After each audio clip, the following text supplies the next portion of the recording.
Suggestion an ano tawag dito, ang ano noon, suggestion and tawag dito, Suggestion, reaction. reaction. Video. Ngayon, Ano ang inyong suggestion at inyong reaction? habang Ela quer ficar nas áreas de nós. Só que me liga mais 11 da noite. Acho melhor não ter. Isso se repete tipo se Ito to saan? ikaw ba, di ka ba, may utak ka ba na ilalabas mo yung ganong memorandum? 2012 pa yun. Sige nga, ikaw nga, anong masasabi mo? Para naman sa akin, kapag yung ebidensya nila ay ano na yun? 2012 pa. Okay. Pag 2012 pa, ibig sabihin, may mga hokus-pokus yan. Kasi kung 2012 pa, panahon pa ni Duterte yun, ay ni Pinoy, panahon pa ni Pinoy, hindi dapat nakasuhan na yan. Tsaka hindi siya makakakumpanya, makakatakbo. Kung meron talagang Record, dahil gagamitin na yan ng mga dilawan. huwag mo naman sa akin. Oo, siyempre. Huwag mo sa ano. Yan, walang ko akong kaya dyan. Di ba? Bakit ginagano nila? Hindi. Sa ngayon kasi, sa totoo lang ito, wala akong pinapanigan. Reaction ko lang ito, kumbaga sa akin na opinion ko lang din. Gumagawa kasi ang kabilang kampo sa paninira ko. Sa totoo lang, ang gumagawa ng dilawan hindi naman talaga tapos ginagamit lang nila ang Duterte. Ganun ang nasa puso mo. Yun ang nasa Ganun ang nararamdaman. May mga vlogger kasi na nag-ala BBM pero ang totoo Dilawan sila. talaga sila. Gumagawa lang sila ng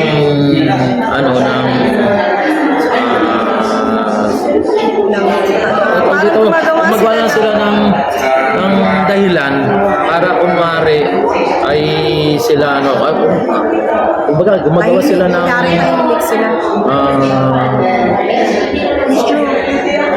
Gumagawa sila ng paraan para kung paano masiraan ang Duterte at ng Marcos. Para paano paawayin paano paawayin.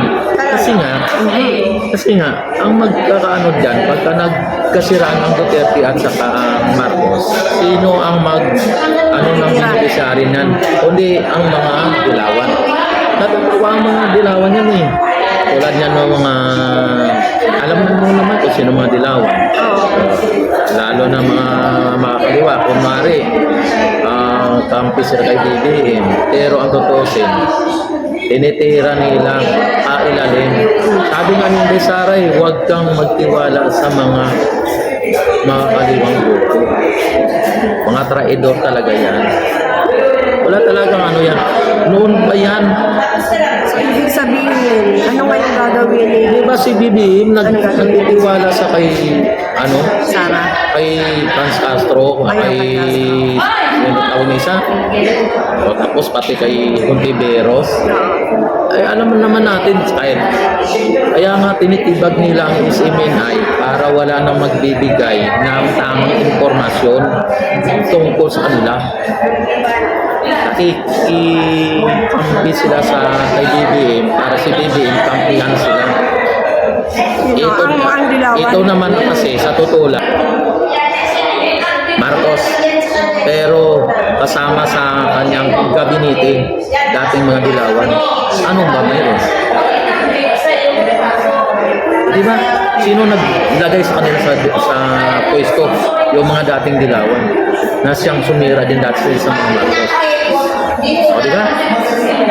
Gumagawa yun sila ng paraan para mabagsak muli ang Marcos. Kaya lang, matibay ang Marcos talaga sa ngayon.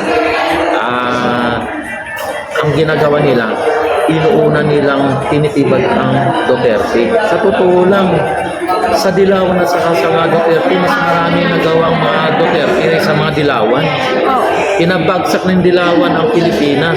Ang Duterte pinaahon. Ito ang sinabi ni Sara. Bakit si PBBM nakisimpatya sa mga makakalawang grupo na ibinulgar na nga ni Eric. Kaya nga ang mga makakalawang grupo nagmagawa yan ng paraan para matanggal ang isiminay, para wala nang magbubulgar. Si PBBM, alam ko si PBBM ay nilalaro-laro lang niya.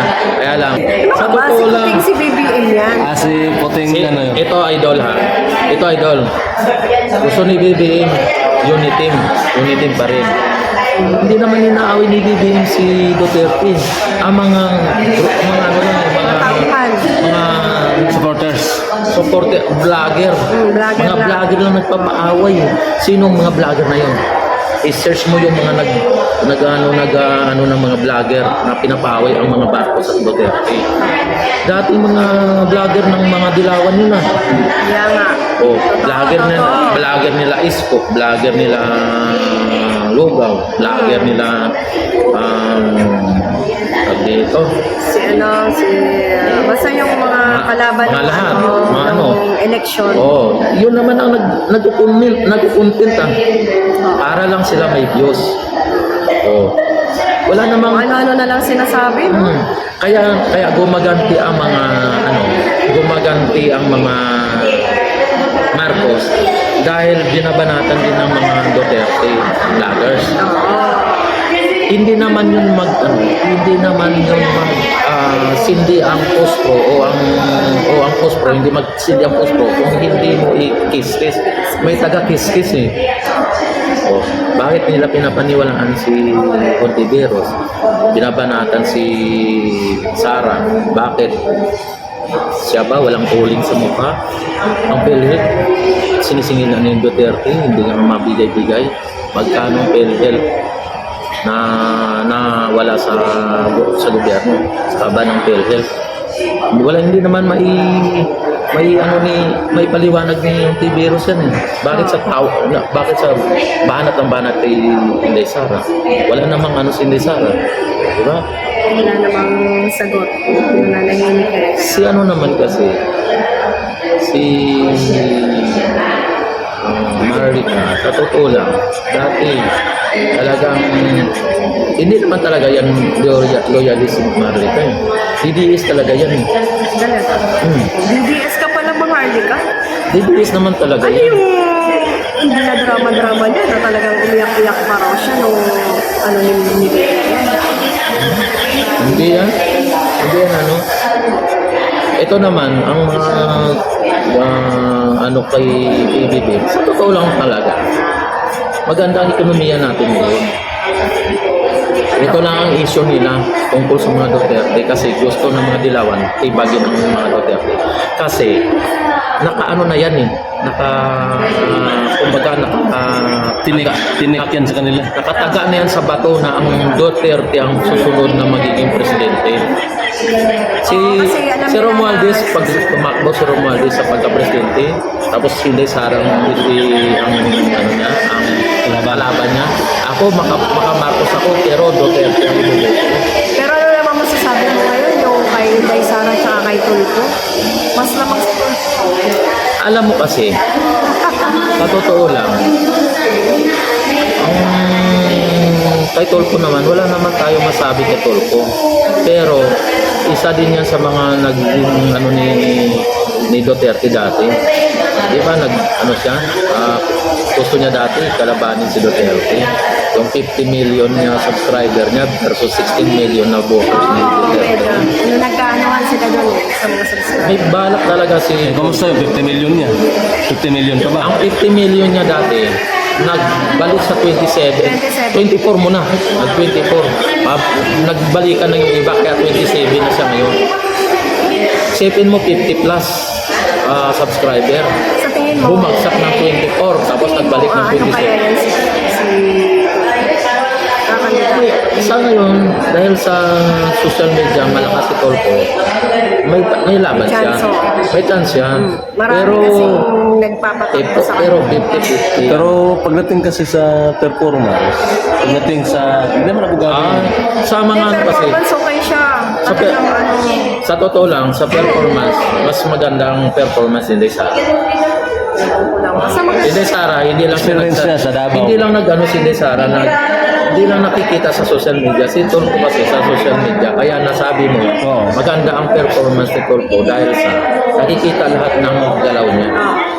Hindi, alam mo sa totoo lang, Binangatan naman nila si Nasty doon sa Davao, di ba yung ano yung sa drug test ng mga driver. alam mo naman sa totoo lang, ang sa ngayon, malayo pang politika. Talagang sinisiraan nila kasi alam nila, hindi nila kayang tibagin si Sara pagdating ng panahon na hindi pa nila umpisahan sa ngayon.